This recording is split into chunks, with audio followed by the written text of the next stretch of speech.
Havo bulut, ko'chada qor yog'yapti. Quyosh paneli bo'lsa shu paytda 600 watt beryapti. Uyga 220 watt ketyapti. Qolganini davlatga sotyapti. Mana shu qizil yonib o'chib tursa, davlatga sotayotganini bildiradi. Batareyani uzib qo'yganman. Batareyamizga faqat svet ketganda kerak, qolgan payt sikli kamayib, resurs kamayishini oldini olib o'chirib qo'yganman. Svet ketganda qoladi faqat. O'shanda 8 yil emas, 16 yilga yetib beradi. Mana qor yog'sa 10% beradi degani. Endi ertalabki 10 soat, hali soat 12 da 1 kilovat berib qoladi. 10 ta kamon. 570 beryapti. Endi bulut qalillashib, kamayib ko'payyapti. Mana hozir konditsioner yondi uyda, uy isitishga 160 watt. 1 kilovat 160 watt. Konditsionerga ketyapti. 550. Har holda svet o'tsa ham svetimiz bor. Ko'chada qor. Havo bulut. Soatimiz xudo xolasa 11:20 bo'ldi. 11:20 da 1400 beryapti, 1440. Uyga mana konditsioner endi yondi, uy isitishi boshladi. 580. Ko'chada qor tindi. Bulut xushusha. Panelda va'da qilingan 10% emas, 14% ni beryapti. Lekin quyosh hali azimutga kelmadi. Xudo xolasa banda panelni ozgina o'ngga qiyshaytirib qo'yganimga azimut banda 1 ga to'g'ri keladi. Alisaxon, включи кондиционер. Включаю Air.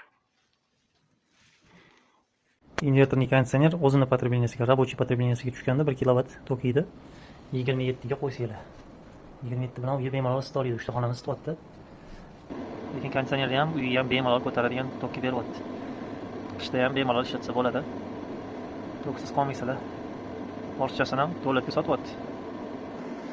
Uyga ketayotgan tok 1600. Mana 2 kilovat. Yomg'irdan ko'ra qorda yaxshiroq berar ekan. Qor tindi-ku, lekin bulut tushusha. Endi yorishyapti-ku. 1650. Mana konditsioner to'liq оборотga chiqib oldi. Quyoshimiz ham ungacha ko'paydi. 11:28 soatimiz. Havo mana ozgina yorishibdi. Quyosh yo'q. Bulut tushusha.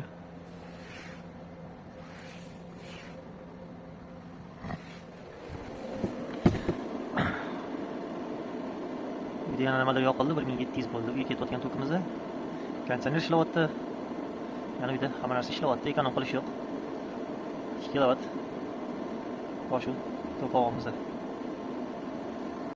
Panellarning gradus 30 gradus. Azimutdan ozgina o'ngga qaraganman-da. Uyi tomi bo'yicha qo'yganman. 12:30 1da bo'lsa, menda shu 1larda azimutga keladi. Quyosh. Lekin 11:30 da ham yaxshi tok beryapti. 17 ta panel 10 kilovat.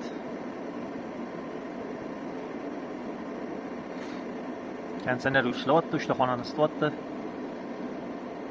Uyga ham hammasiga yetyapti. Ortganini sotyapti davlatga. Havo bulut. Soat 5 da kambar. 2700 watt beryapti, 160 watt uyga ishlatilyapti. Soat 2:30 da quyosh chiqib ketib qolib, 5,5 kilovatdan 6 kilovatgacha ko'tarildi. Ishda bo'lganim uchun syomka qila olmadim. Kameradagini olib ko'rsatyapman. Soat 3 da 4,5 kilovat, soat 3:30 da 2,5 kilovat, soat 4 da 1,5 kilovat, 4:30 da 167 watt berdi. Kuni bilan 13,6 kilovat berdi. Shu bilan kunimiz yopildi. Ertaga kuni bo'yi qor va'da bo'lgan. Buni ham test qilib tashlaymiz. Kuzatib boringlar.